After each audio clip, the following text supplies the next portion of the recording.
All right. Well, since folks may be watching this, not here at the meeting, if you don't know who I am, my name is Phil Kuntz. I use he, him, his pronouns, and am currently the RSA advisor.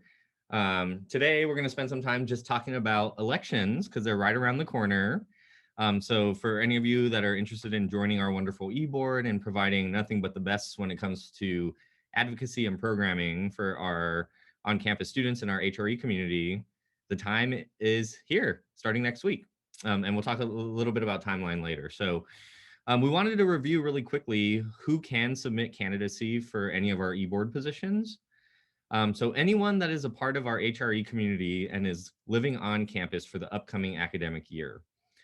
So if you are one that currently doesn't live on campus but is interested in coming on campus next year, please feel free to still submit this application. On the application, there'll be a drop-down menu that specifically says, I currently don't reside on campus, but I'm hoping to for the 2021-2022 academic year. Current e-board members are allowed to reapply if interested. So by submitting their candidacy, we wanted y'all to know that that does not guarantee the position. So they'll be going through the process, the exact same process actually as all new candidates that are submitting candidacy will. If you have applied to the RA position and end up being selected, we wanted to make it clear that you're not able to hold both the RA position and an RSA or NRHH e-board position. And then depending on your time commitment, you might be able to simultaneously hold a position with ASI or other student leadership opportunities on campus. But that does require some approval from your advisors for the sake of time and time management and all of that good stuff, because we don't want your plates to be too full. And then just a reminder that we do have a GPA requirement. So all at the time of applying should have a minimum semester GPA of 2.25 and a cumulative GPA of 2.5. So those are some of our qualifications. So some election basics to give you some historical knowledge. So our officers are selected and elected once an academic year, typically in March and April, sometimes into May, depending on the timeline. In consultation with the advisor, the president of RSA is the individual that leads the elections. However, if the president is hoping to reapply for the position, then our National Communications Coordinator, or NCC abbreviated, we'll host host the elections in collaboration with the advisor. And so votes will be casted by a Google form that will be emailed to you to actually the entire housing community, because you all do have the right to vote and share your opinion as to who's leading these organizations for you all. A candidate must receive majority of the votes, or if necessary, we may have runoff elections, but essentially the candidate that receives the highest number of votes is who's going to be elected. And as I mentioned, all residents that live on campus are able to vote. So a little more about our process. So from start to finish, so you'll submit an application for candidacy for one, if not more positions. So on the application, you are able to check which of the following positions you are interested in. And later in this presentation, our current e-board members are actually going to talk about what they do in their positions. So hopefully that'll help out. The application for RSA executive board positions will be a separate application from our National Residence Hall honorary or NRHH executive board positions, as the timelines are different for both organizations. So once you submit your application, you'll put together a presentation for the general counsel members. And then the presentation should only be for RSA executive board positions, because the processes are different, as I mentioned. And after your presentation, that's that evening after that general counsel meeting, the voting form will be sent to the housing community. And then some timeline details. I know our next slide is going to go into specific dates that we'll cover with you all. But for timeline details, so the elections are held at the end of each academic year for the following year's term. There has to at least be 1 week notice for any meeting at which an election is being held. So we're letting you all know this is the information night. Elections will actually be held in a few weeks, which we'll cover shortly on our next slide. So the voting period will be open for at least one meeting. So let's say, for example, if we were having presentations today, essentially voting will be open until we announce the results at our next e-board meeting, which would be next Wednesday. And so results of elections will be noted in the minutes and made available to the GC members no later than that week post-election. And then a response from candidates that are offered positions is required within 48 hours. So now we're going to go into specific dates. And again, this is for RSA, so the Resident Student Association. So tonight is our election info night, as you can see. So starting this upcoming Monday, March 22nd, through April 6th, the executive board application will remain open. And that'll be advertised via our social media. You can look at our CSUF Housing Instagram and social media. You can look at our website. The links will be posted there. We will have presentations during the general council meeting on Wednesday, April 7th. So we'll all be fresh from spring break. And then voting through the Google form will occur that Wednesday evening through Friday, with the goal of having offers sent for selected e-board positions by that Friday, April 9th.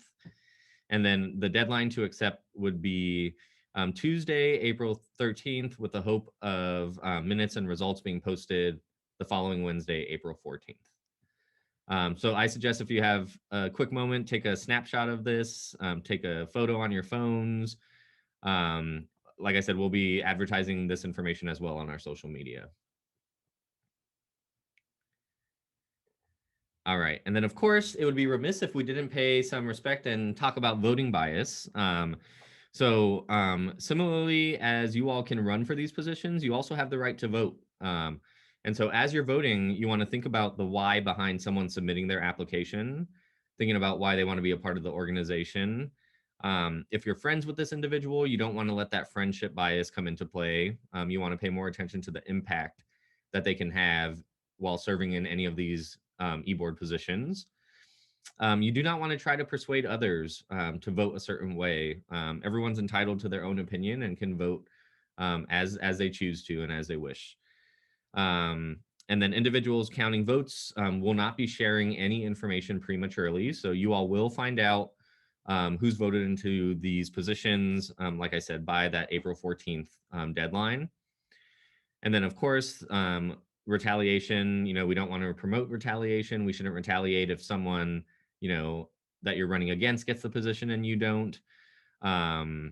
And so we wanted to spend some time just talking about voting bias and this idea of retaliation. The other thing I would say is normally this would look very differently if we were in person. We could potentially campaign and put flyers up and be in person. So obviously we can't do that this year. And so that's why we're moving forward with just our entire process moving virtually. But we hope to eventually get back to being able to do this in person in the near future, hopefully. And then, like I mentioned, you'll have a presentation that y'all will be responsible for presenting to the general counsel. So I wanted to take some time talking about what components go into that presentation. So you will have 5 minutes during general counsel meeting on Wednesday, April 7th, which includes being asked questions from the general counsel. So we encourage you to have some sort of PowerPoint or a Prezi or some sort of presentation, visual presentation that you can use alongside you giving your speech or your presentation in general. So some suggested breakdowns, and you can follow this, not follow it. But ideally, you should talk about why you want to be a part of the e-board and why you want to be in a specific executive board position that you're applying for, alongside what you're running for, if more than one position.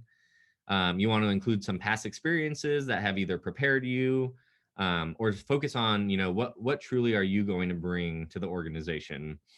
And then there's some time for question and answers. So if I had to do a breakdown, I would almost say, 3.5 to 4 minutes of, 3 to 4 minutes of content with 1 or 2, minutes of questions. So if you do 3 minutes of content, you'll have 2 minutes of questions. 4 minutes of content, you'll have 1 minute of questions. So plan accordingly. and don't be nervous. This is a time just for you all to showcase why you're interested and to show who you are and who you could be, authentically as a student leader as part of the RSA e-board. Some more tips I forgot that were on here. You can break up your 5 minutes however you like. Encourage you to leave time for any questions like we talked about.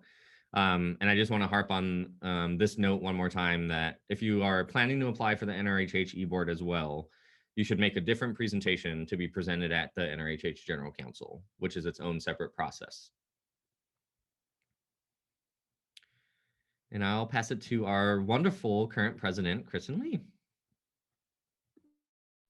Hello, everybody. So I'm just going to talk a little bit about what it takes, what you are signing up for if you're running to be president of the Resident Student Association. So this first bullet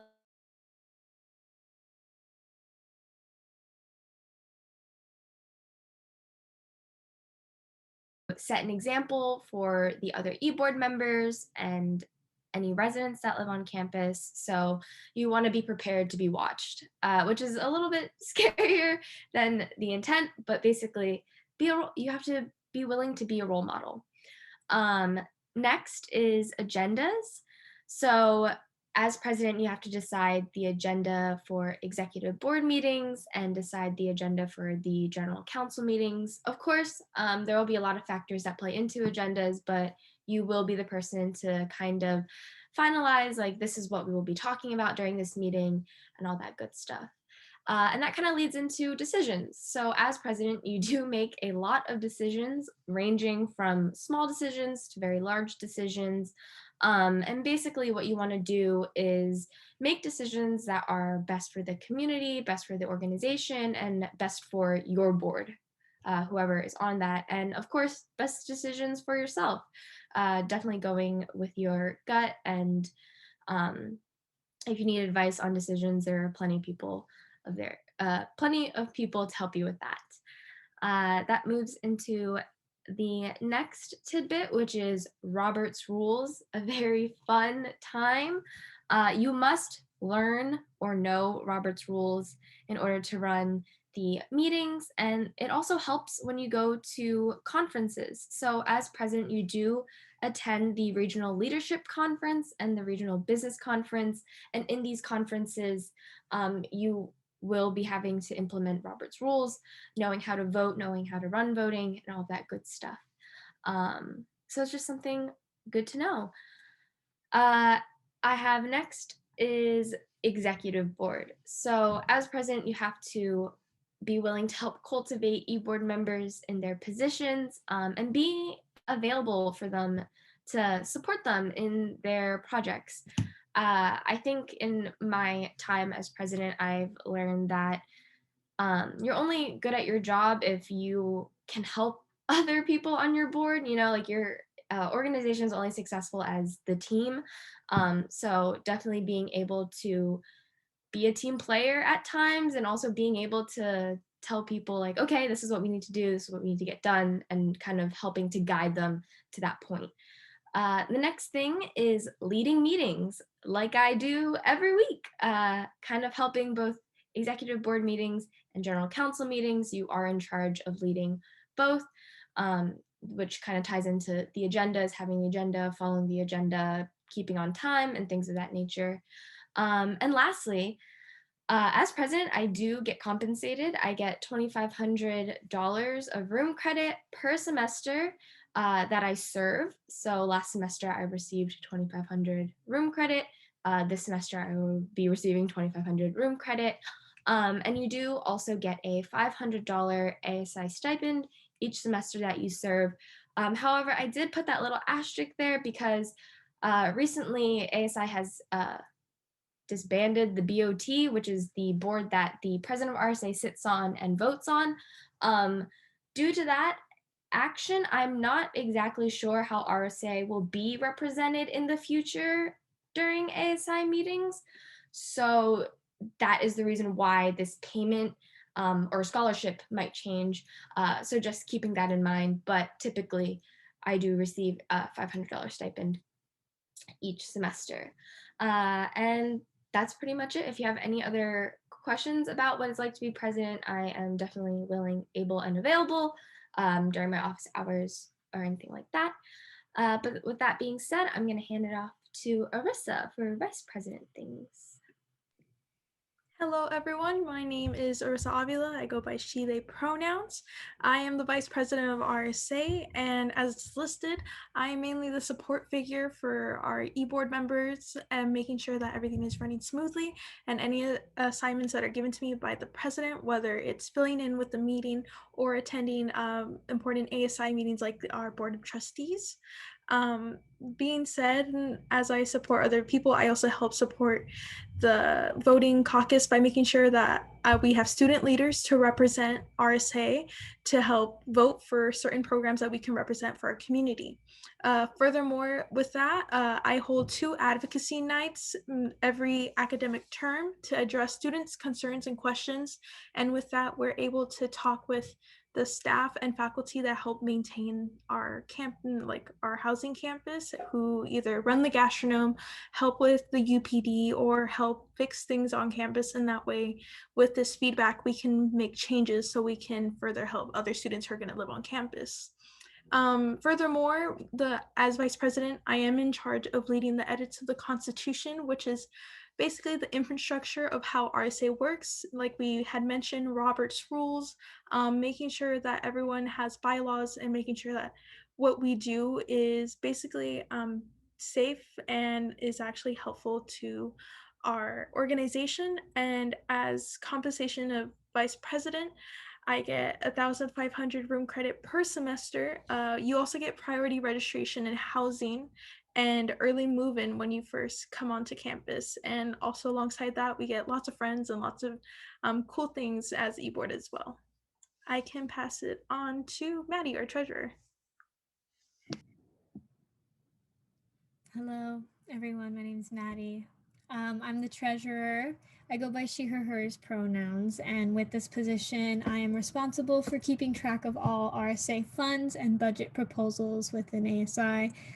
I maintain accurate records of all of our expenditures. I meet with the RSA advisor once a week, and I also hold office hours for 3 hours a week, which is something that everyone on the e-board has to do. And then I communicate with ASI through weekly meetings with an ASI advisor and other scheduled meetings. So the treasurer has a one-on-one with the RSA advisor and then a separate one-on-one additional to that with an ASI advisor. And then as a compensation, I get $1,500 per semester in CSUF room credit. And then this is the same kind of asterisk situation as Kristen with a $200 student leader scholarship or stipend from ASI per semester, as well as priority registration for classes, and then early move-in / priority housing in a sense that they would like you to live on campus if you do have this position. So yeah, that is what the treasurer does and the compensation. So I yield my time to Ramon. Hello, everybody. I am Ramon Aquino. I use he, they pronouns, and I am the National Communications Coordinator, otherwise known as NCC for RSA. So basically, the NCC is responsible for serving as the representative of CSEF, of our housing community in CSEF, in regional and national college residential affairs.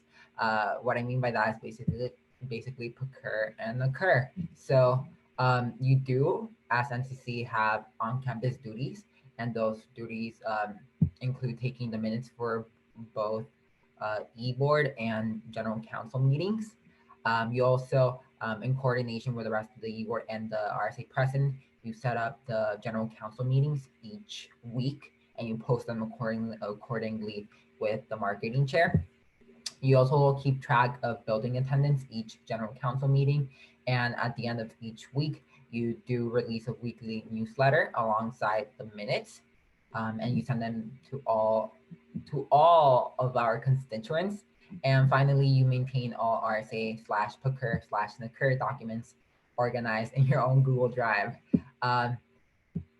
In comparison to other RSA e-board positions, the NCC position, most of its duties lie outside of RSA, and your duties lie mostly in Procure and Occur. So by that I mean you do have regional and national duties. So among them, you must attend regional and positional chats hosted by the Procure/Occur regional board directors. They happen once every month generally, and they happen most often before conferences.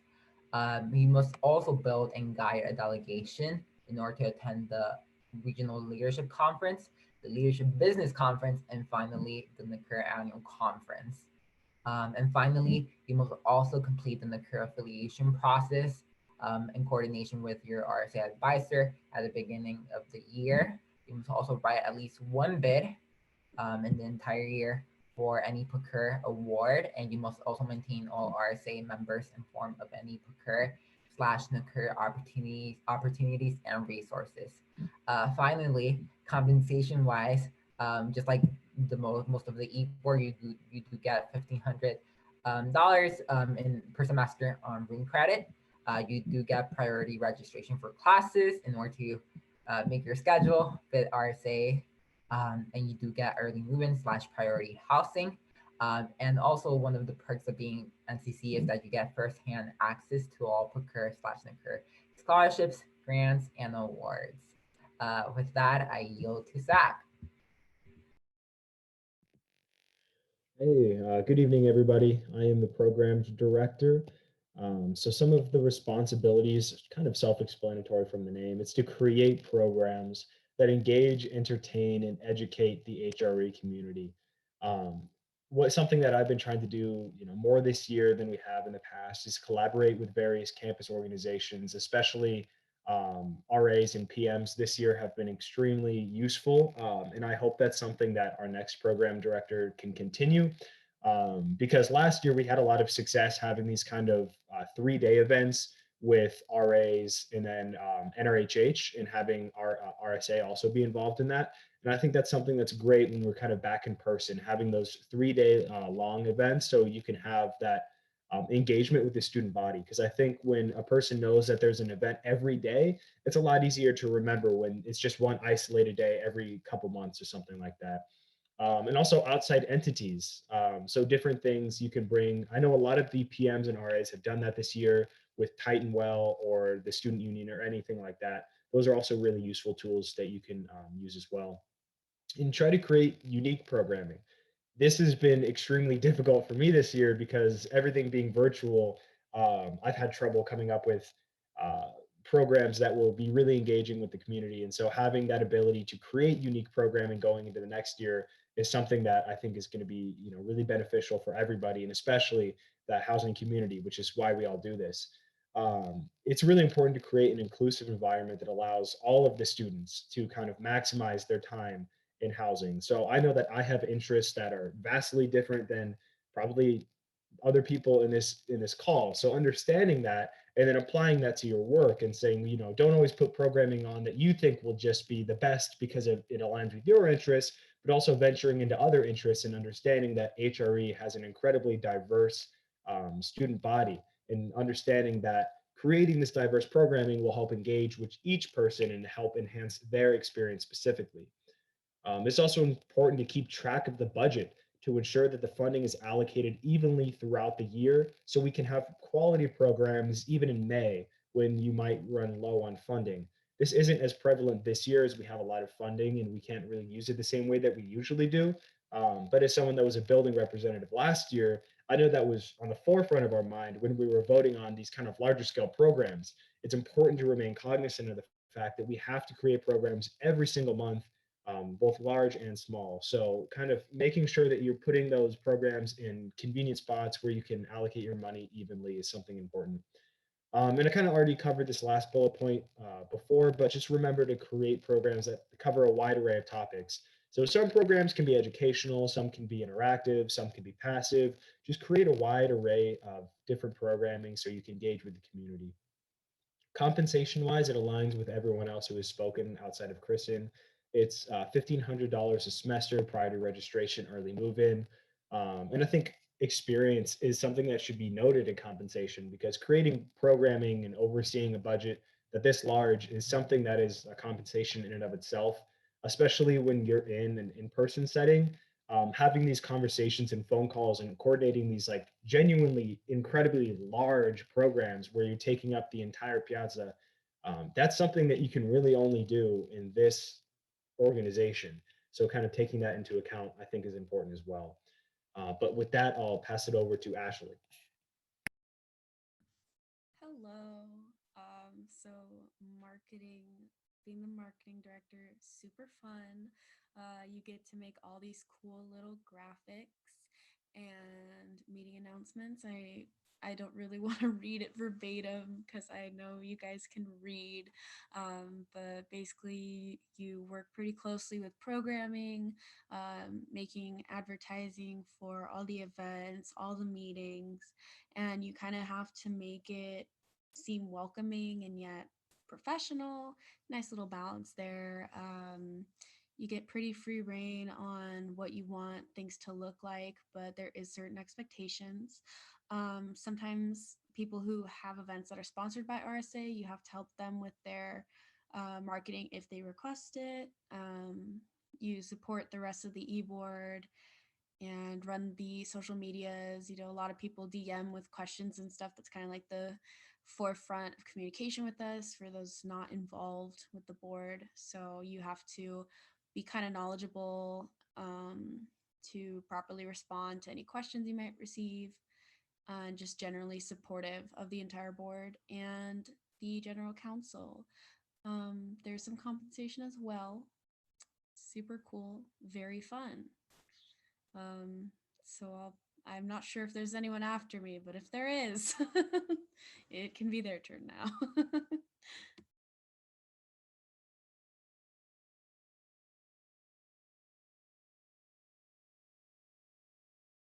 And that is pretty much it of our elections presentation. Oh, I apologize. One moment, please.